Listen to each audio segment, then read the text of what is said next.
You were all quite mellow coming in, but I thought I would contribute to the mellowness.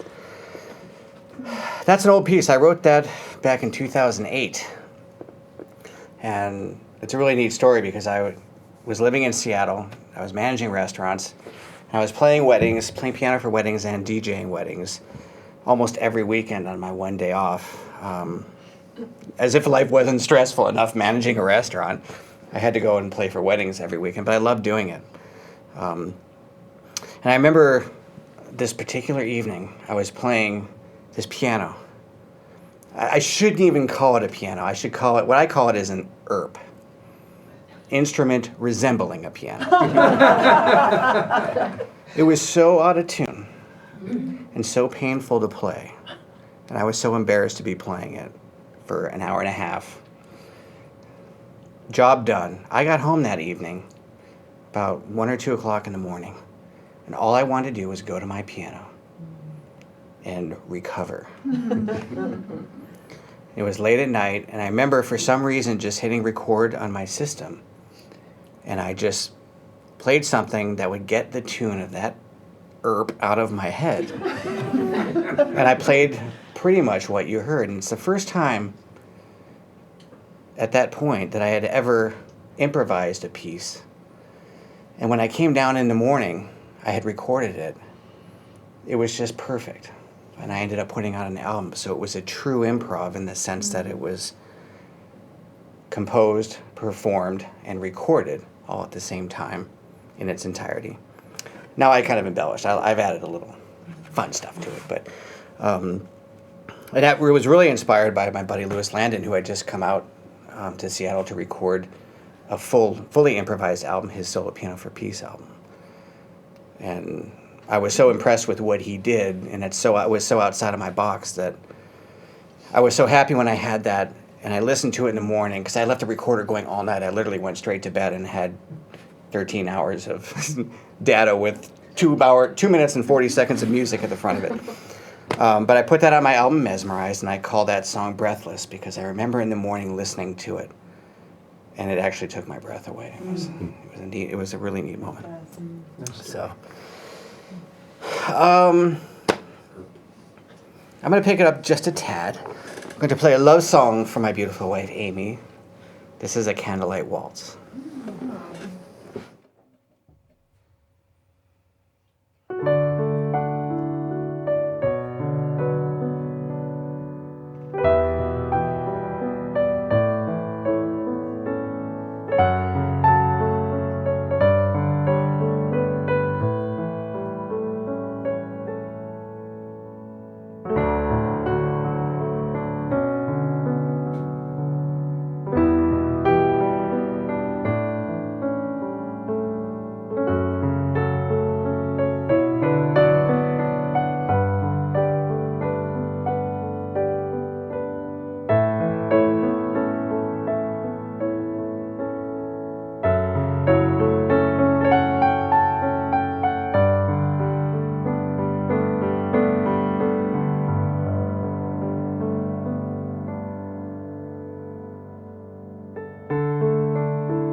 For You, My Love. I remember actually writing that song because I was working on my Christmas album right after I quit the restaurant. It was recording a Christmas album the summer of 2010, and it kind of drifted into the fall. And I was actually working on Silver Bells, which I had done in the same key. That was a key of D. And I don't like Christmas music. It was the hardest album I ever did.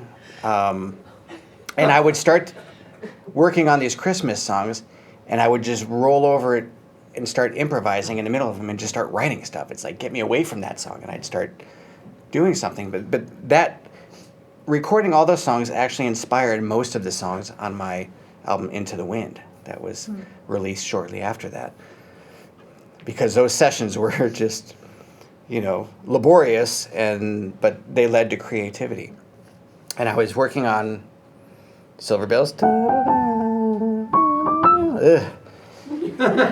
it was in the same key, and it went into that. And it was more into the fall, and we had actually put up the Christmas tree, and I was trying to inspire myself. And I just remember Amy was in the room when I wrote that, and I didn't want to play the song, and I remember just seeing her and imagine dancing with her under a Christmas tree under the mistletoe and did a candlelight waltz.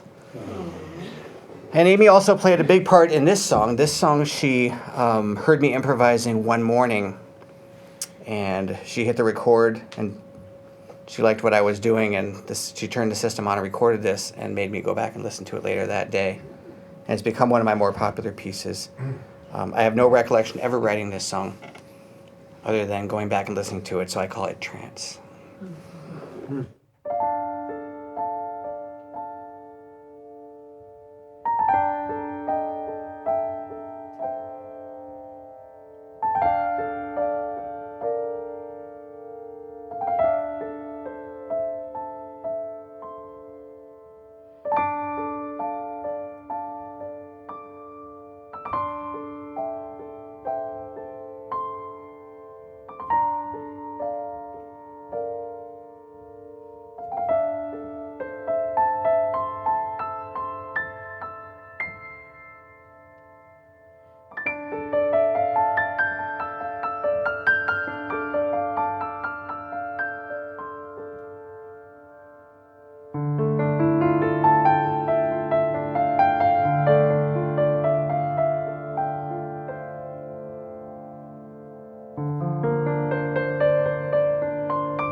All right. Time to shift gears. This is my. I'm really excited. I met Adam last January at the big Whispering Solo Piano Radio concert. And just to let everybody know online, this is a Whispering Solo Piano concert series. That's why you went to whisperingslive.com to watch.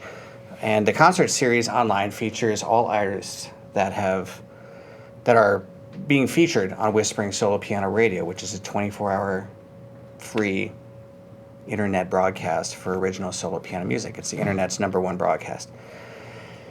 And every January we do an album of the year and all-star concert down in LA. We rent out a huge ballroom, and Kawai beautifully brings in a piano just like this for us to play on. And it features 15 artists, and the album of the year nominees play, and then some Whisperings All-Stars play, some of the most popular people from the broadcast. At the end of the concert, they announce the winner of the album of the year. We're doing it again this year on Sunday, January 25th in LA, so check it out, solopianoawards.com. But after the concert, we have this big dinner catered in the ballroom, and there's 30 or 40 of us artists there, and a number of fans and family and friends. And we decided this year to have a dinner. Some of the artists that were new to Whisperings play for us. And this is the same space where we did the concert. And it was great because we got to hear a bunch of artists that, I'd heard their names, but I had never heard their music. And I remember Adam standing out to me. His music was very beautiful. His story was very emotional. And I really connected with it. And when I heard he was coming down to Phoenix a couple months ago, I'm like, man, can you make it up to Sedona? Let's do this. I'm really glad he did. He's from Denver, Colorado. He has 2 solo piano albums. His first album was nominated by radio DJs all over the world in the New Age World Acoustic genre for New Artist of the Year. That's a pretty highly touted award to be nominated for. His music is played on Whisperings. He has a Pandora station. Please, everybody, check out Adam Andrews on Pandora. Great station. Love to get him, get everybody to tune in there and give him some plays. So really excited to have him here. Love to have him play a set of music for us. So warmest welcomes, Adam Andrews.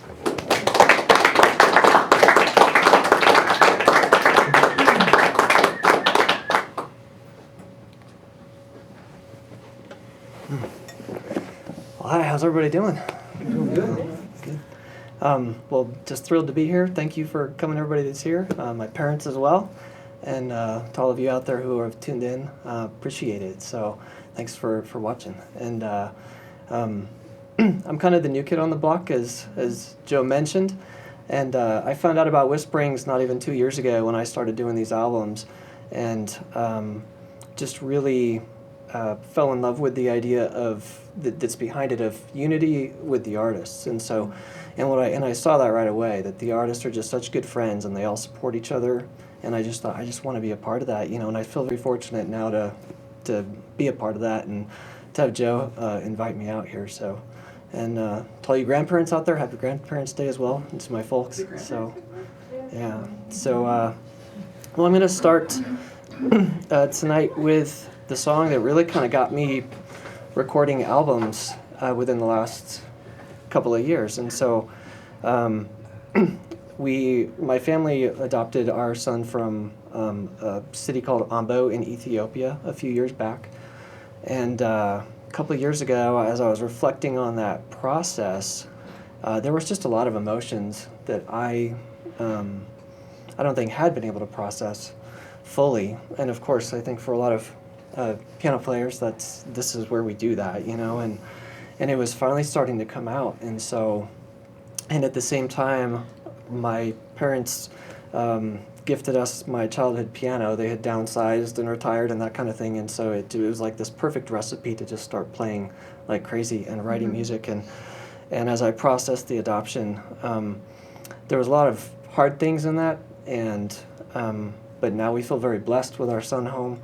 But I thought about at his young age just the courage that he has and had and displayed in that in order to be with us, and then my family here in the U.S. as well, all that we went through to be together. And so there's just this sense of pride in the song and courage that I feel. So this is the title track off my first album, Road to Ambo.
Well, now fast forward to the end of my first album, and when I got into this, I was really just in this mode where I just knew I had to do an album, and I didn't know what I was going to do with it, what was going to happen. I just knew songs were coming, and I needed to get it out, and hoped that it would also bless people. And so I said I'm going to do 10 songs, and I recorded all 10, and I was pretty much kind of wrapping it up and tying the bow and everything on that album.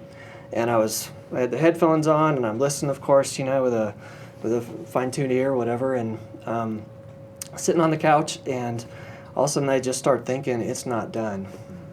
Something's not right with this album.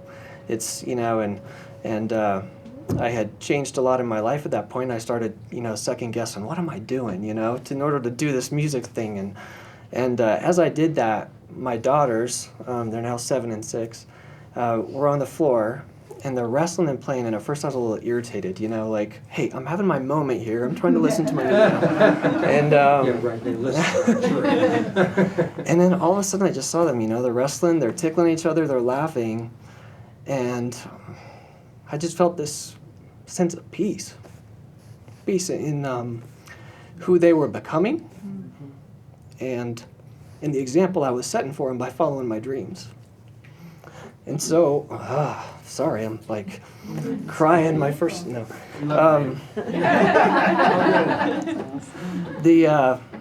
Yeah, you know, daughters will do that for a dad, you know? So, anyways, so I go to the piano with that emotion, and it's probably the fastest song I've ever written. You know, it's one of those that just came together in about 15 minutes. And there's songs that take days, you know, and this one, it just came out. It was as if it was whole in my head when I went to the piano. And so I call it Hope and Joy, and it's named after them. That's their middle names. So.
Let's see.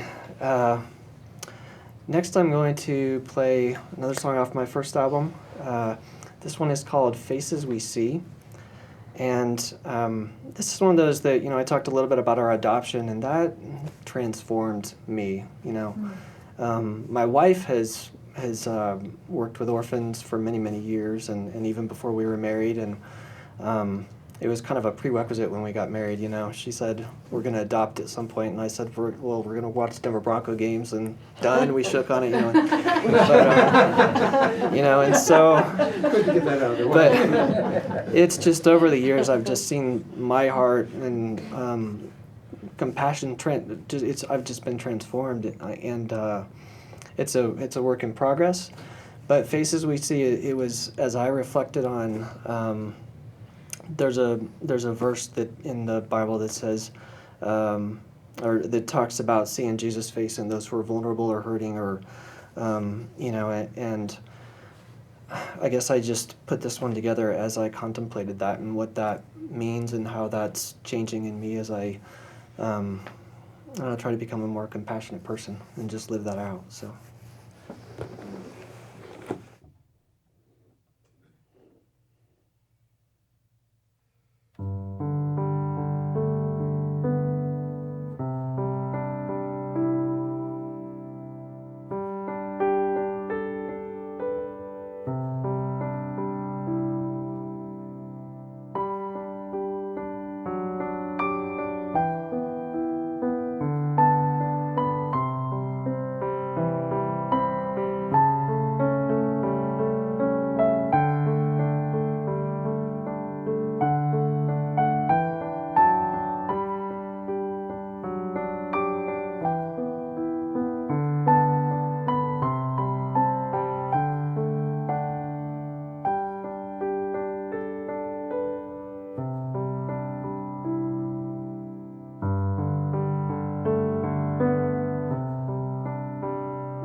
Fast forward, I suppose, to my second album. The second album is called 1,000 Springs, and I released that in April of this year. And the theme behind that one really is I was feeling a lot of joy from the first album, just doing so well and being so well received. And so I just wanted to do something that brought joy to people and encouraged people. And for me personally, that's something that the music has done. You know, it's weird that I sit down at the piano and it makes a bad day good and it makes a good day better, you know? And so that's what I really kind of just intended out of the second album. It was like it was a give back to those who, you know, just to show appreciation. So, but so on this album, one of the songs is it's about how when I left to start doing the music, I was kind of struggling to forgive some past hurts and in my life, and wanted to be able to do that, and so wanted this to be one of the things in this album to be just a healing in that process for me. And I thought, so I'll write a song about forgiving, and I was having trouble forgiving, and so then I thought, well, then I'll write a song about how hard it is to forgive, you know? And so I did that, and this one is called Water Over Ashes. And, you know, I guess metaphor or whatever you will is that, you know, I thought about, yeah, when I go on a camping trip, it's so nice to get to this alternate reality, you know, and I lived there for a little while and whatever, and it's just peaceful and you're doing your thing, and then you finally come to that point, though, you wake up that morning that you have to put out the campfire, and which means you're packing up and you're going back to reality, you know, and there's that moment you contemplate, when at least I do, when I'm going to pour that, like, it's time to go, you know, and I want to stay, and it's easy to want to stay in that place of bitterness, and I know for me that's how it's been, and this song's just been really healing. Every time I play it, it helps me to be able to do that with things, you know, and so Water Over Ashes.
Great title.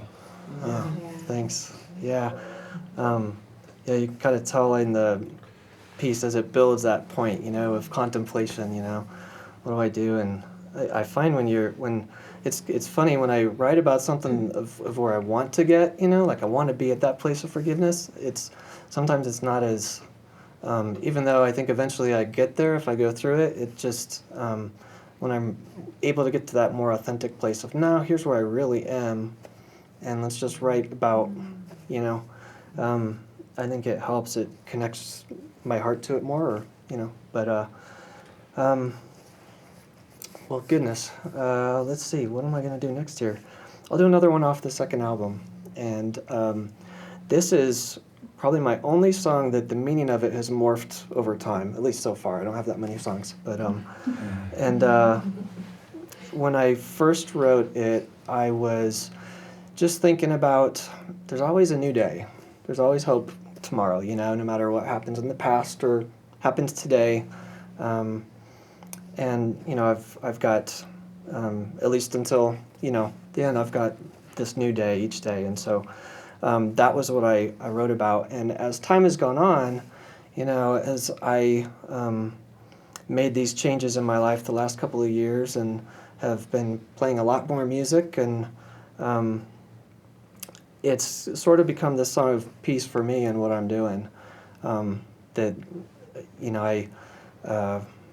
I went so many years without doing this for many reasons, being afraid, whatever, and now I'm just so happy, and I just love what I'm doing, and I just feel grateful. And so this song, there's kind of this sense of pride in it for me, just personally, and where I've come as a person and artist the last couple of years. So. This one is called A New Dawn Rising.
Let's see. It's funny, like you have the set in your head when you go into it, and then you just, well, you're feeling, I don't know, for me, start changing it up a little bit, but that's okay. So next I'm going to play a song off the first album. This is called You Were There. And the funny story behind this one is that for years, my wife and I celebrated our 15th anniversary this year. And for years she's said, so when are you going to write me a song, you know? And in her spunky kind of way, you know, she's sort of like the life of the party kind of side of us. And I, you know, in the very black and white spunky, and I'm like the, you know, gray, like introvert. So, and there's a lot of pressure that comes with writing a song for your wife, you know, and so it's got to be the best song ever. Right? Yes, you do. Yeah. And so, you know, it just wasn't happening, and I always knew I just wanted it to be authentic. Well, as I was composing for the first album, I was up very late, unable to sleep, and everybody else was asleep, and I've got a keyboard up in my office, and I can plug the headphones into that, you know, and so all you can really hear is like the clicking of the keys, and I thought, well, I'll just try to play something kind of just slow, mellow, whatever, you know, and won't be too loud, and I won't wake anybody up kind of deal. And as I started playing, I realized what I'm thinking about is how much I appreciated when I told my wife I wanted to leave my job and try some other kind of work, you know, just on the side, so that I can spend more time on the music and just try this thing. There was never a second question. She just said, go, you know. And she supported me the whole way. And so it just came out. And as it was coming together, I noticed like the left hand part was just very kind of consistent, simple, you know. And then the right hand, maybe a little bit more elegant, or I was thinking of it as like kind of compassionate, you know. And I thought, this is so perfect, because she's always kind of been this steady rock, you know, and supportive, which is sort of like the left hand part. And then the right hand, she's black and white and simple in her own way, and just one of the things that I love about her, and just so compassionate as a person. And so here it is, You Were There.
How did she respond? Oh, you know, I actually didn't tell her about it. The question for those of you out there is, how did she respond?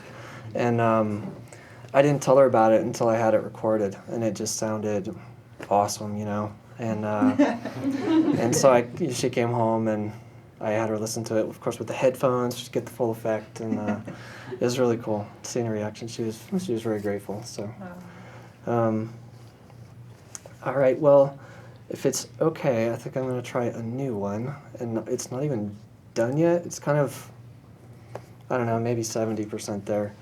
And I thought it might be kind of fun to just sort of see where it goes. I play it differently every time right now. Actually, I'm one of those piano players. I took classical lessons as a child, but my natural inclination was always to learn by watching or listening.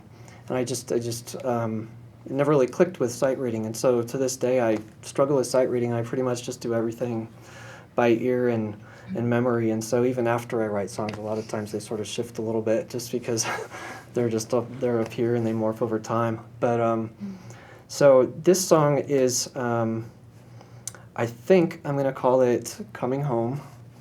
And it is, this summer I've really struggled with songwriting. And it's one of those where I was having a lot of yeses with the music initially, and I think I just kind of got in this mode of, oh wow, this is great, maybe I have a chance to do this, you know, and then I got one no that I was really kind of hoping for, and it just kind of took the wind out of my sails, you know, and I was like, okay, well that doesn't define me, whatever, you know, and I'm gonna keep going, and I love this, you know, but over the summer, I've just sort of struggled. And then just recently, in the last couple of weeks, I think I've been getting back to that place of, yeah, but why did I do this in the first place? I had emotions. I love it. And I need to get back to that place. Just do it because you love it. And who cares about, you know, it'll come as it comes if you just do what you love, you know. And so this one's sort of been kind of me rebuilding that love for songwriting and music right now. So I'll just kind of see what happens, and it might go nowhere and sound horrible, or it could end up be kind of cool, and then I'll be glad maybe Joe has it on and I can listen to it. But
only change one part of it. Oh, yeah, just one. Don't worry about Clark. You know, that makes it fun. I like it when there's no restrictions on it anyways. You know, I try to play so many of these just how they are, and I thought, you know, I'm going to throw in one that I can just kind of go with it, you know, and so that was fun for me. Anyways, kind of helps me relax a little bit. Anyway, so I will do one more, and then invite Joe back up here. So let's see, what do I want to finish with?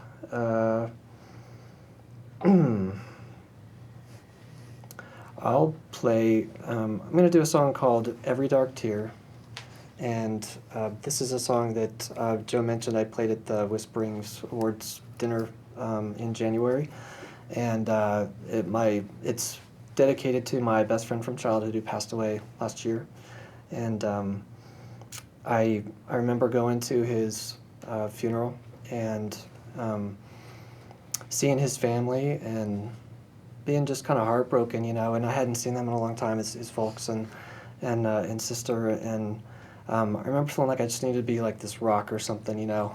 And when I got home, I sat at the table with my wife, and you know, I just broke down. And then what we do, we go to the piano, and in order to express what we're feeling, you know, and from my perspective, I'll probably see him in heaven again someday, you know, and so, but at the same time, when you're going through that sense of loss, it's hard. And so, and it just feels dark, and all I could think of was I was going to miss him, you know, and so, Every Dark Tear.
so much for having me. Thank you.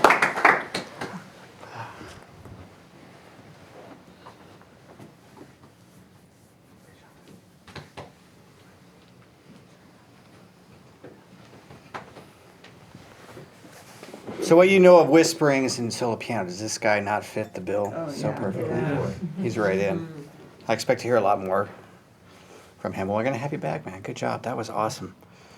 I love the emotion. That's what initially drew me to his music. It was the raw emotion.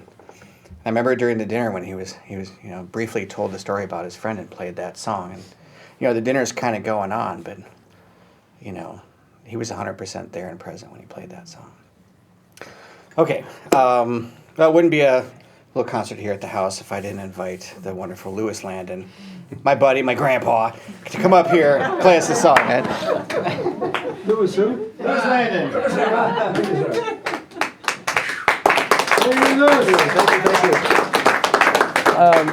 Yeah, emotion. I heard Adam at the Whisperings concert, and it will show too. These are tough acts to follow. I mean, there's a lot. Whew. So I'm going to play something that is called Love Scene, and I just recorded it today. It's brand new, and things kind of go, like the themes run through my head. I come up with things, and I think I got a good take of it. I don't really know it, but I kind of know it enough to get it down today, so I'm going to give it a go. And what I find is the love, the higher emotions, love, peace, joy, gratitude, to try to live that every moment of every day. And what's in the way of being in that state of grace all the time. And then trying to pick those things out of the way to live in the highest emotions and appreciate being in these bodies, and also that we're all connected. And when my ego takes the back seat and my higher self is present, then I'm connected. Yep. And this is all new for me. So I'm feeling a lot right now. Let's see what happens. This is called Love Scenes, and what comes to mind is Manhattan, and that it's black and white, steel and concrete, and there are love scenes happening with people, and there's heart, and that's in color. So we'll see what happens.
Thank you. The album's called Sinfonia. That's Italian for symphony.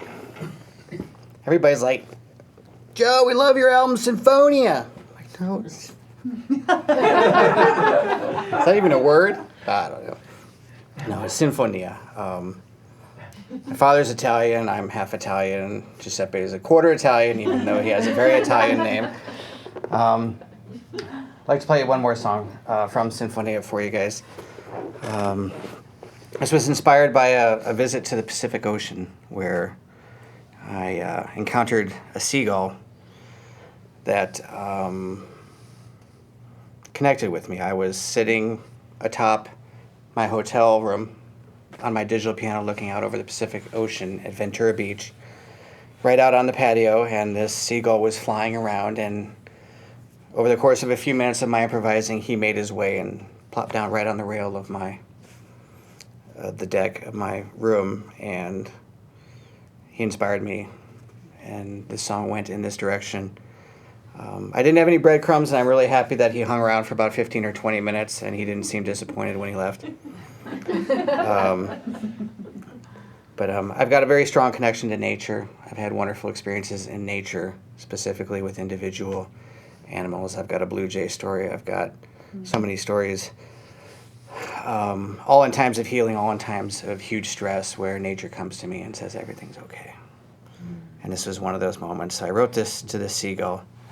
I call this Face to Face.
Thank